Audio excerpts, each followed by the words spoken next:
Doctor Yunus একজন স্বামী ও একজন বাবা হিসেবেও সফল। ডক্টর ইউনুসের দ্বিতীয় তথা বর্তমান স্ত্রী বিরল এক রোগে আক্রান্ত হওয়ায় তার পাশে থাকতে হয়। প্রথম স্ত্রীর সঙ্গে ডক্টর ইউনুসের ডিভোর্স হয়ে গেছে। অনেকেই জানেন না ডক্টর ইউনুসের শ্বশুরবাড়ি ভারতের পশ্চিমবঙ্গে। তার দুই স্ত্রী, দুই কন্যা নিয়ে ডক্টর ইউনুসের পারিবারিক জীবনের জানা অজানা দিকগুলো দেখে নিন। ডক্টর ইউনুসের দ্বিতীয় তথা বর্তমান স্ত্রীর নাম আফরোজা ইউনুস। একবার এক সাক্ষাৎকারে ডক্টর ইউনুস বলেছিলেন তিনি তার স্ত্রীকে খাওয়ানো থেকে শুরু করে সবকিছু করে দেন, কারণ তার স্ত্রী ডিমেনশিয়া রোগে আক্রান্ত।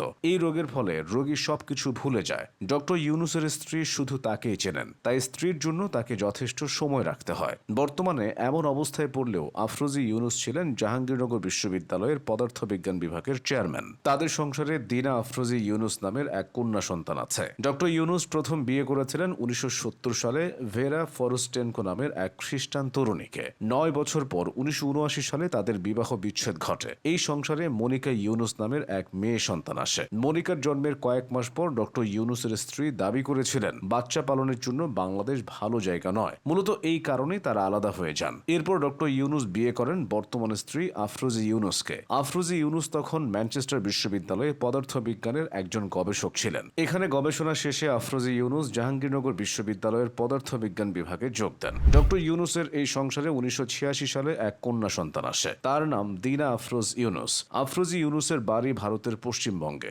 বর্ধমান জেলার রানীগঞ্জ বাজারের কাছে লস্করদিঘি এলাকায় বড় হয়েছেন আফরোজা ইউনুস। ডক্টর ইউনুস বাংলাদেশের অন্তর্বর্তী সরকারের দায়িত্ব নিলে তার শ্বশুরবাড়ি এলাকায় খুশির আমেজ সৃষ্টি হয়েছিল।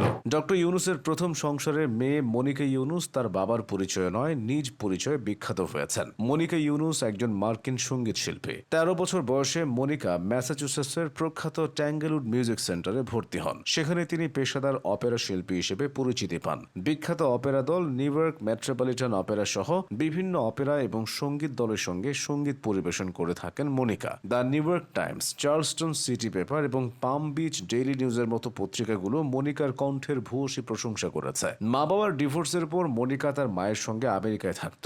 ডক্টর ইউনুসের সঙ্গে মনিকার যোগাযোগ ছিল কম। ছোটবেলা থেকে বাবাকে না দেখলেও মনিকা 2004 সালে ডক্টর ইউনুসের সঙ্গে যোগাযোগ করেন। 2005 সালে বাবার সঙ্গে দেখা করতে তিনি বাংলাদেশে আসেন। বর্তমানে ডক্টর ইউনুস ও মনিকা ইউনুসের মধ্যে নিয়মিত যোগাযোগ হয়। তার বাবা যখন বাংলাদেশে একাধিক মামলায় জর্জরিত ছিল তখন তাকে একাধিক জায়গায় ইন্টারভিউতে বলতে দেখা গেছে তার বাবা নির্দোষ।